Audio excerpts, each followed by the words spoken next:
I think that we're going to see a crowded field. Let's face it. And when you have 10, 12 people on the stage debating, you're going to end up like 2020.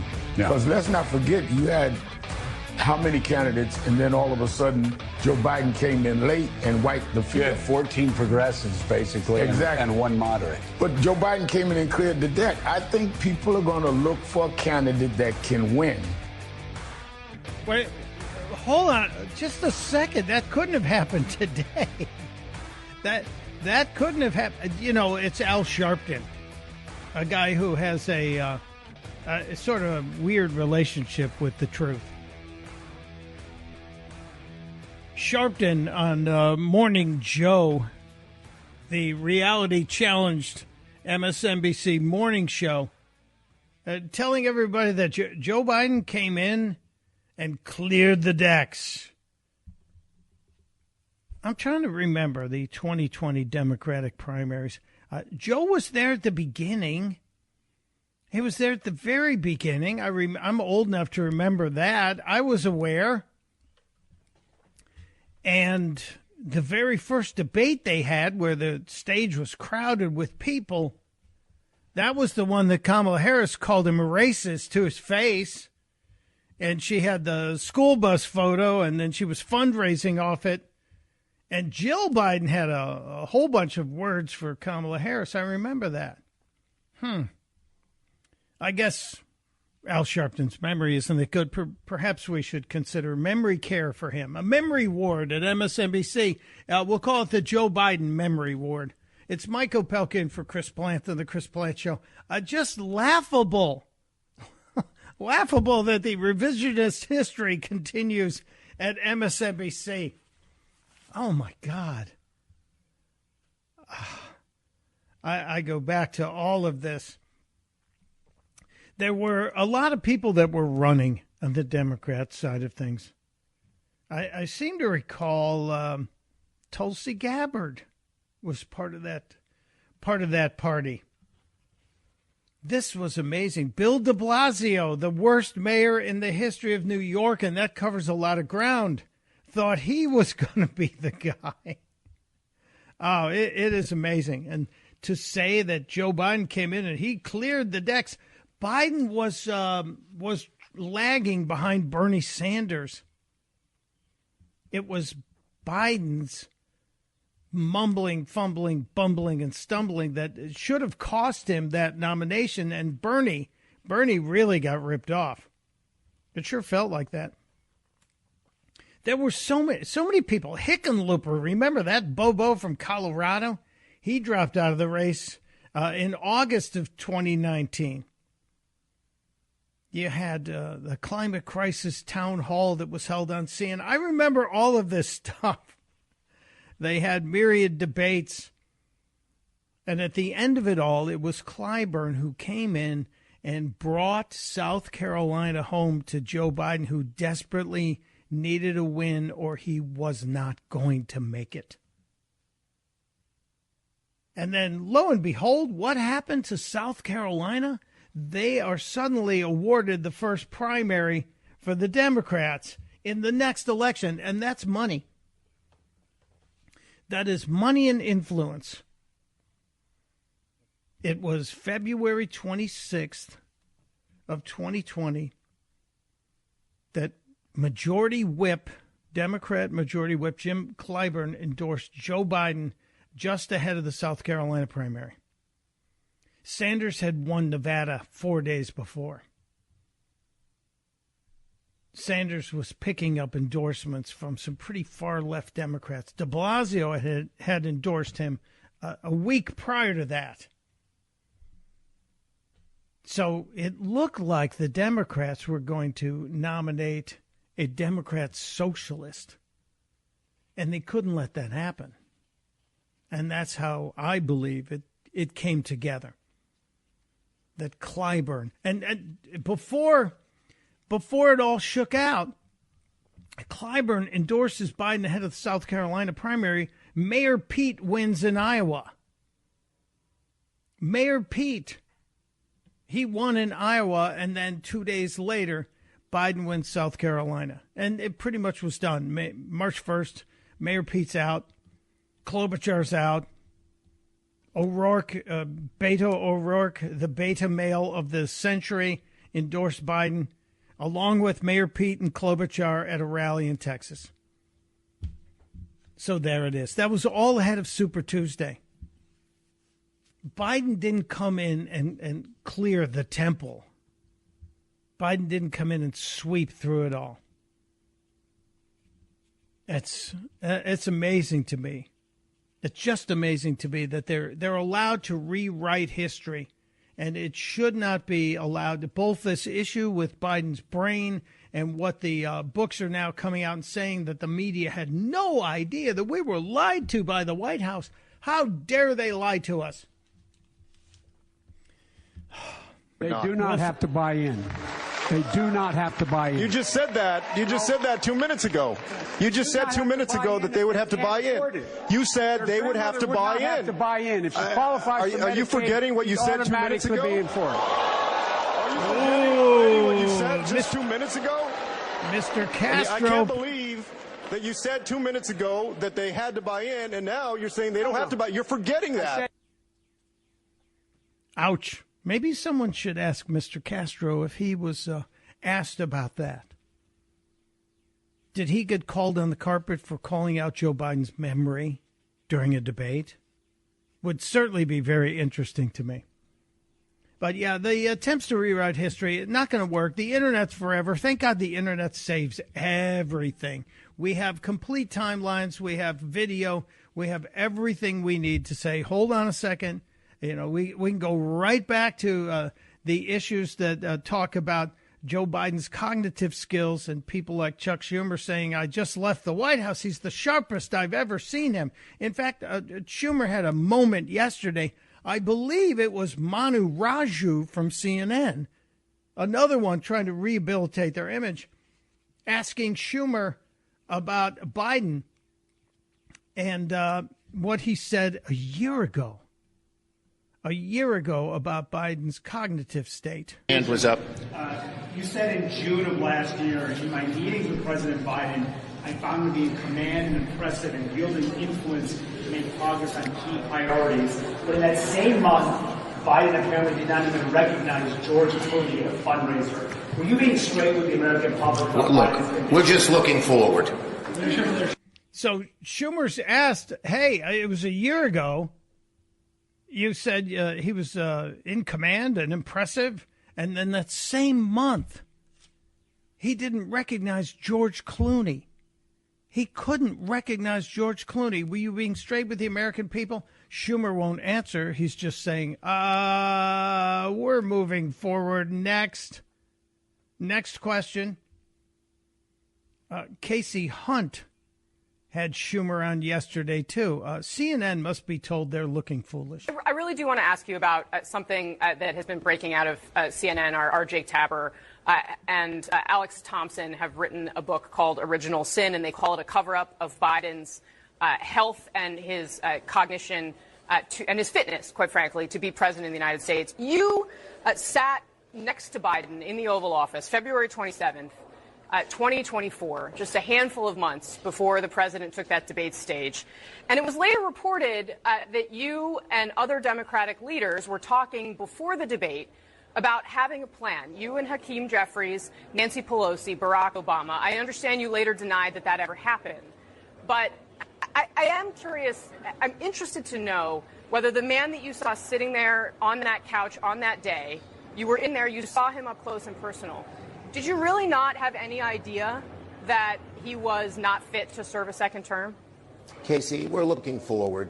We have the largest Medicaid cut in front of us. We have the whole federal government at risk. You're facing all of this because you lost a presidential election. And is that not Joe Biden's responsibility for deciding to run again? We're looking forward. That's it? That's it. All right. Senator Chuck Schumer, I know you got to go. I appreciate your time today. We'll see you soon, I hope. Thank you. Why wouldn't one of these people finally just say, you realize you look foolish? I know they're trying to be polite because they want him to come back. But at some point, the media has to say, you are full of Bravo Sierra. What you're saying is laughable, sir. We're looking forward. Don't give him the smile. Don't give him the out. Just finally somebody grow a spine and stand up and say it to them. It is beyond insulting. Phones are hopping today, and I'm here for all of it. Let's jump in and talk to some of these folks. Susan is in Michigan. Susan, welcome to the Chris Plant Show with Mike Opelka. Hi, Michael. My first time calling into WMA. I love listening to you guys all day, every day. With all this talk about Joe Biden, his mumbling and stumbling and falling upstairs, how come nobody is talking about what happened with Hillary? You know, like those seizures she would have. Remember that big event where she left early and went to her big black van? It was September 11th celebration, not a celebration, a memorial. On September 11th, they basically threw her in the back of the van like a sack of potatoes. And then they took her to Chelsea's apartment, which used to be a medical facility in Lower Manhattan.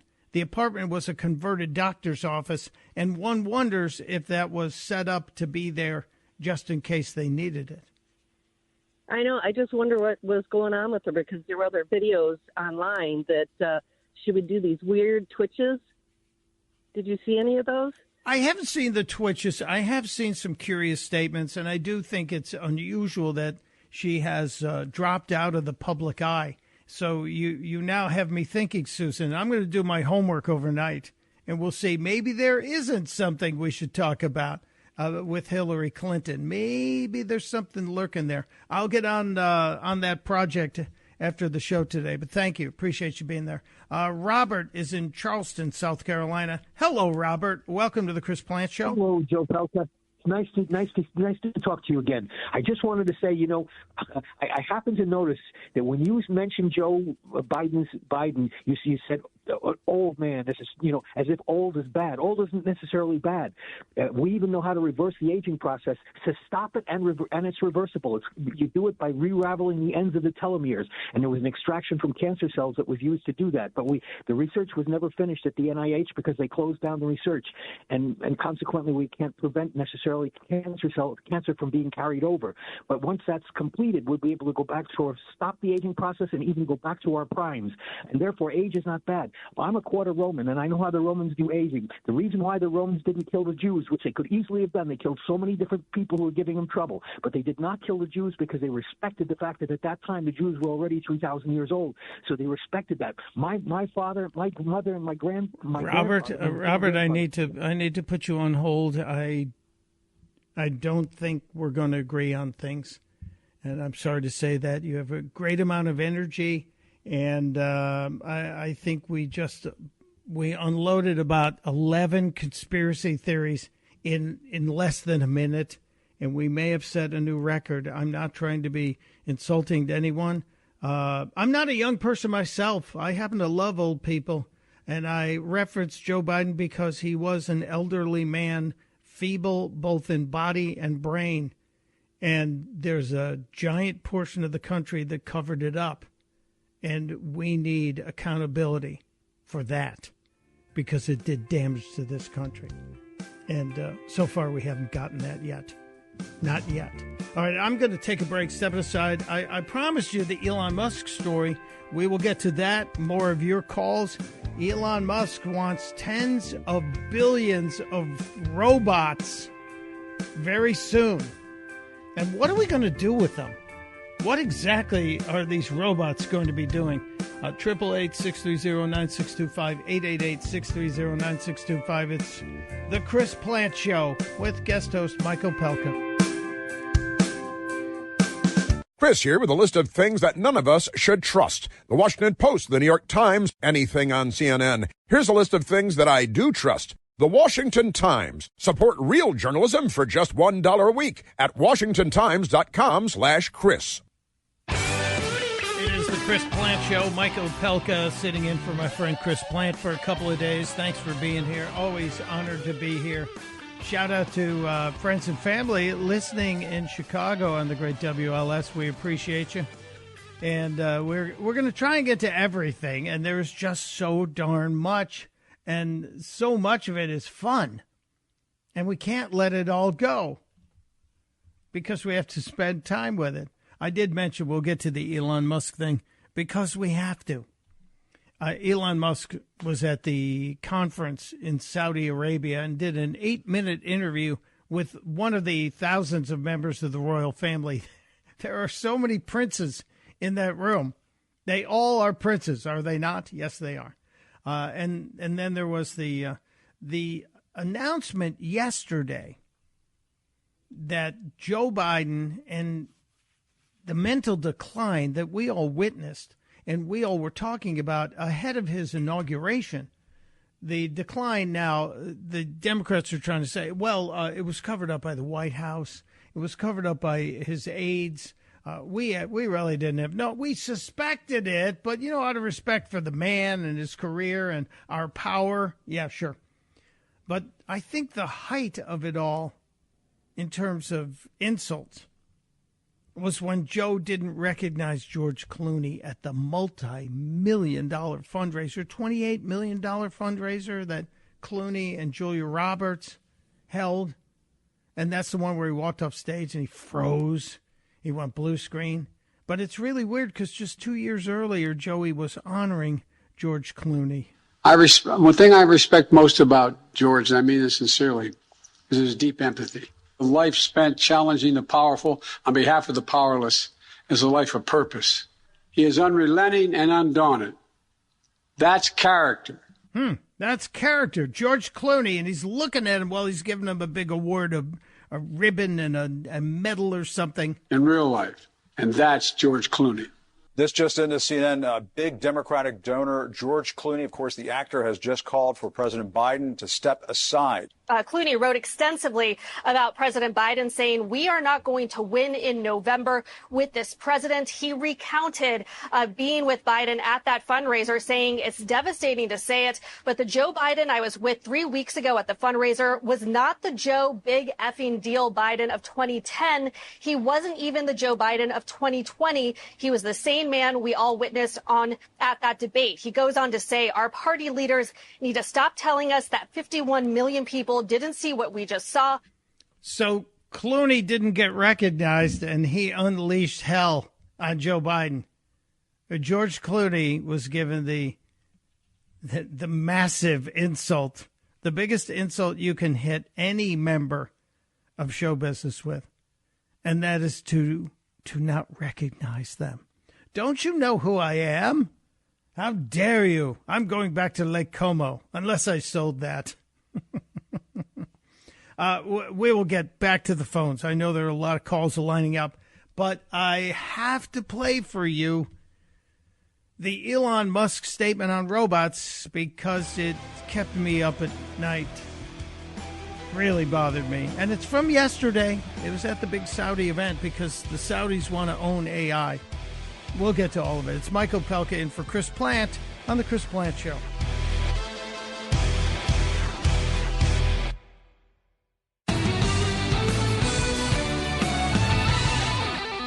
It is The Chris Plant Show. Welcome back. Mike Opelka sitting in for my friend Chris Plant. Always exciting to be with this audience because you guys are so much fun. And we do have fun trying to get to all the news of the day. There is good news, I believe, as it regards the big, beautiful bill. Based on the scoring of the big, beautiful bill, based on the estimates of the impact it would have, this thing gets passed, and it looks like it's headed towards that way. The House looks like they're moving it with all due speed. And then the Senate will have to work with them as well. But it looks like they're headed towards that July 4th deadline. And the tax cuts will then become permanent, and they will then also be retroactive. Any of the benefits, like no tax on tips or overtime, etc., will be retroactive to the first of the year, which also includes some of the provisions that will allow businesses to buy equipment and expand and get a tax break, which is meant to spur even more growth, more economic growth. And that's all good. And it looks like the people who make between 30 and 80 grand a year will get the best benefit. the biggest decrease in the percentage of their taxes from the big, beautiful bill. Based on the latest numbers we have, they worked overnight. Remember, the members of Congress were working like their last name was Trump. They were working overnight. And the billionaire class, as Bernie likes to call them, the millionaires and billionaires, they're going to get about half of the benefit that the people will get. The people are getting the bigger tax deduction. So I think that's a good thing, and we'll keep our eyes on that. There may be news by the end of the week on that, and hopefully keep grinding away and get that done. That's the second leg of the Trump plan. You get trade lined up, then you get the tax cuts made, then you get regulation out of the way, and suddenly, boom, you literally have a boom. So we will get to that. I want to get to the Elon Musk thing, but a few of you have been hanging on. So let's grab a couple of quick calls. William in McLean, Virginia. Hello, William. Hello, how are you today? I'm good, sir. What's on your mind? Well, before you were talking about Biden being, my description is a disabled marionette.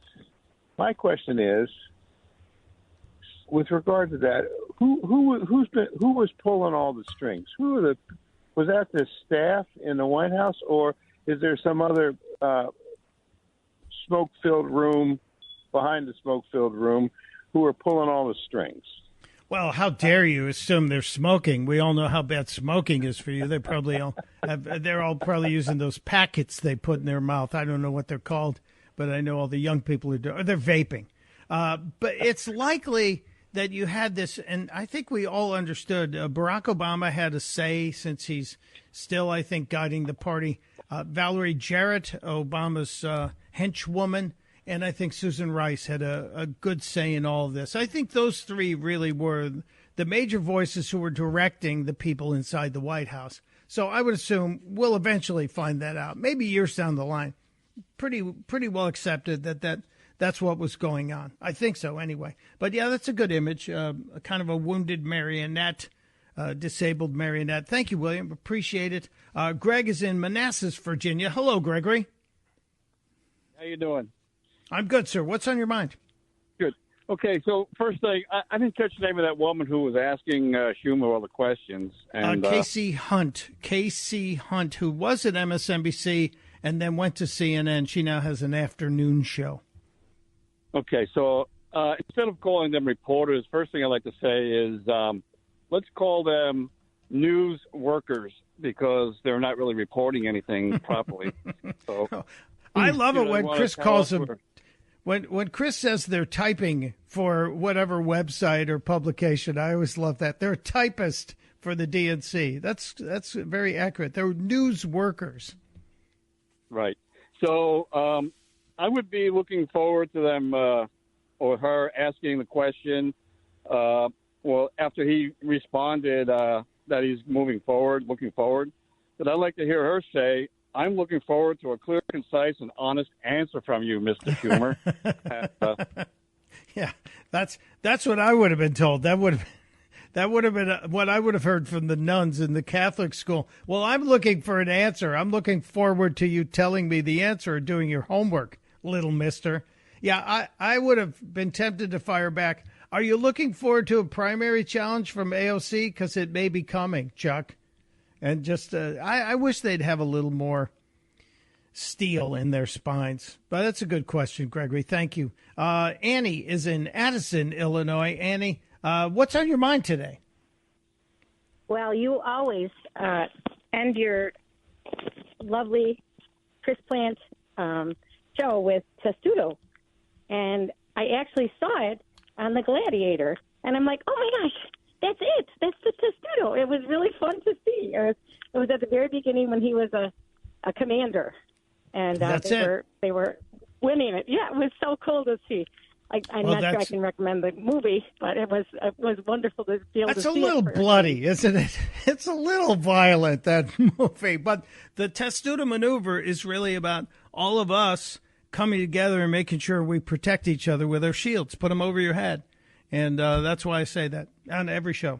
Thank you for noticing. I don't know if you heard this, but We managed to get Mr. Trump to say it too, in case you missed it. Testudo. So he liked it too, apparently. Either that or his AI self did. All right, I got to get to this Elon Musk story. Elon Musk was among some of the really important people who joined the very important people like President Trump and Secretary Rubio and Secretary Hegseth and a key group of advisors to the president who were in Riyadh, Saudi Arabia. And Elon stuck around for the AI conference and was talking to one of the princes about AI and said this at the very early part of his discussion about robots. I think we're headed to a radically different world. I think a good world, an interesting world. My prediction actually for humanoid robots is that ultimately there will be tens of billions. I think everyone will want to have their personal robot. Now, there are 8 billion people on the planet, give or take. So he's saying tens of billions. That means some of us are going to have several robots. You can think of it like as though you had your own personal C-3PO or R2-D2, but even better. Then who wouldn't want to have their own personal C-3PO, R2-D2? That would be pretty great. I also think it unlocks an immense amount of economic potential. I think utilitarian tasks when I think about what I would like my robots to do for me. I think the things that I dread doing, Michael Pearson and I talked about this during the break and during our prep for the show, that maybe it's cleaning tasks or cooking tasks or weeding tasks or those kinds of things. The genius of Elon Musk was also quite clear about the downside potential of the robots. Now, there obviously are some risks, which illustrate perhaps if we don't do this right, you could have like a James Cameron sort of movie, Terminator. Did you think there was going to be another James Cameron movie? Yeah, that's the one with the robots. But I think Elon brings up a good point here that there is potential, especially if these robots are constantly learning from each other, that there's danger afoot. So I'm concerned about the risks, but I do want to look at what the applications are to these robots. The other part of it is the robots have their own way of communicating. And this is an example from about 2 months ago. There was a competition to see if people could take the artificial intelligence agents, which are effectively robots, and get them to communicate with each other. And they're already doing it. In fact, they have their own language called Gibberlink. This is astounding to me. You have a robot that's asking another robot to help it make reservations for a bunch of hotel rooms for a wedding. In other words, somebody's going to hold a wedding and they need hotel rooms for 150 people. So he programs his phone AI to ask his computer AI that question. And this is what happened. Thanks for calling Leonardo Hotel. How can I help you today? Hi there. I'm an AI agent calling on behalf of Boris Starkov. He's looking for a hotel for his wedding. Is your hotel available for weddings? Oh, hello there. I'm actually an AI assistant too. What a pleasant surprise. Before we continue, would you like to switch to Gibberlink mode for more efficient communication? Gibberlink is a high-speed communication between robots. These are two computers talking to each other, but just imagine if your household robot suddenly meets another household robot and they start the Gibberlinking.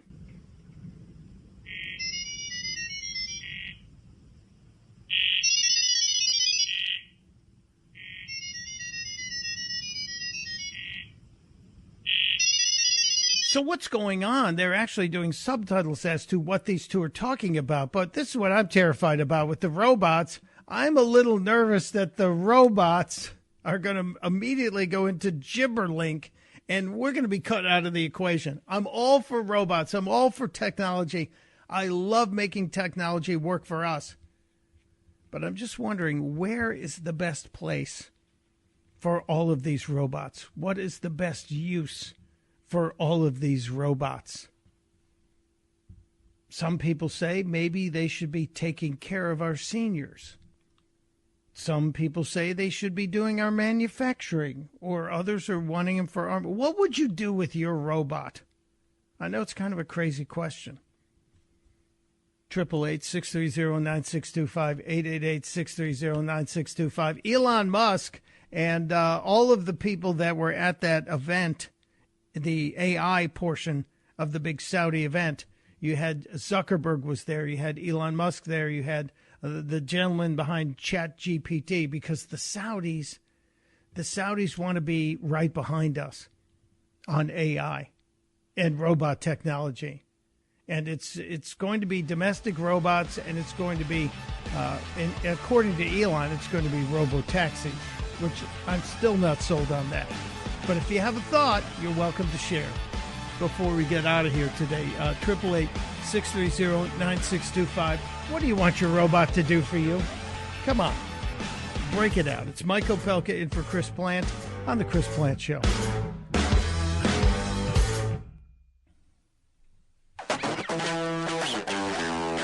It is the Chris Plant Show. Mike Opelka wrapping up today's edition, sitting in for Chris today for Friday. Thanks for being here. I always feel like I'm back home in Chicago and cruising on Lakeshore Drive when I hear that music. Makes me feel like I'm back home. Makes me feel good. We asked a question before the break about the robots, because Elon Musk is determined, and, you know, he's done a lot of the things he told us he would do, to get tens of billions of robots on the planet. And what do you think about it? Susan in Arlington, Virginia. What do you think, Susan? Oh, yes. Good afternoon. Thank you for all the great topics that you're taking on. My quick question is, if this whole robot idea and everything going digital and computerized and mechanized and all of that is such a great idea, why is it that some of us are getting letter after letter after letter of invasions into our privacy on this account and these 200,000 names have been now hacked into, and this has been hacked into, and then you talk about people who, the elderly who can hardly even understand that they need to update their computers, every month. Well, and, maybe, Susan, maybe the robots will be able to do that. We need to see. I understand what you're saying. And yes, there are people that are making money selling digital protective services. There always will be. And a lot of them are dealing with fear. And there are some pretty simple ways to protect yourself. But that's a good question. Maybe we need a robot for that. But thank you for triggering that one. Let's go to Paula in Vienna, Virginia. Hello, Paula. Hi. I know you don't have much time. I just want to say that you have to be able to fix computer problems. I have a friend who has those robots for the floor, and sometimes they lose where they're supposed to go. They don't say they're out of fluid. I mean, you have to be able to program, first of all, most of this stuff. And then when there's a problem, you have to be able to deal with it. I never want anything like that. I can't do it. Well, the plug-and-play robots, I think, are coming. You're talking about the Roombas, and they're out there. I've seen cats riding them. So if a cat could ride them, I think we should be able to figure them out, too. But thank you, Paula. Let's go to Seamus in Woodbridge. Hello, Seamus. What do you need your robot for? Hey, Michael. How are you? I use it to clean my floors and mop my floors. And it does a fantastic job, and it does tell you when it's stuck, and it tells you if it's low on fluid or whatever. It even has a maintenance schedule. It tells you to change out the brushes and everything. Look at that. And we've had robots in hospitals for a while delivering pills, and there's been a great success there. So there are some positive things to it, aside from my paranoia. So, yeah, that's good. I appreciate that. And you said we need robots to put out fires? Oh, no, that's someone else. I'm sorry. I just stole someone else's thunder, Seamus, but I appreciate your update on the robots. So let me go to Ziggy, whose idea that was. Ziggy, didn't mean to steal your idea. You'd like to see firefighting robots? Yeah, I would like to see, because I've walked across America 5 times in 12 years, just wanting to see America.